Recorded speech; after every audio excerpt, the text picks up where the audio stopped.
Let's turn our attention now to the National Assembly, where the Senate has approved the removal of Danladi Umaru as chairman of the Code of Conduct Tribunal for alleged misconduct.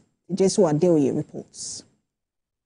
The weight of wrongdoing by the CCT chairman Danladi Umar may have tipped the scales, prompting the upper legislative chamber to take a firm stance, seeking his removal from office.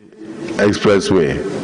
Invoking Section 157, subsection 1 of the 1999 Constitution as amended, which requires the consent of 2/3 majority of the Senate to prompt the Commander-in-Chief of the Armed Forces to remove Yakubu Danladi Umar as chairman of the Code of Conduct Tribunal. The Senate resolves to invoke and activate the constitutional provision as enshrined in Section 157, subsection 1 by forwarding an address supported by 2/3 majority of the Senate, which shall be acted upon by Mr. President for the official removal from office of Mr. Yakubu Danladi Umar.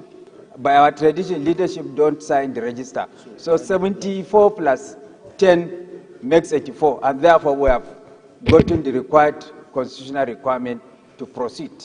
As enshrined in our 1999 Constitution as amended, removing the chairman of the Code of Conduct Tribunal from office as a result of acts of misconduct.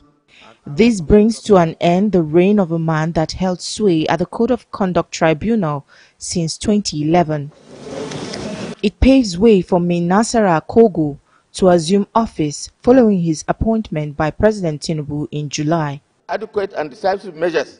In another development, the Senate has urged the Nigerian military to maintain its presence and vigilance to stop the infiltration of violent terrorists known as Lakurawa in the northwest states.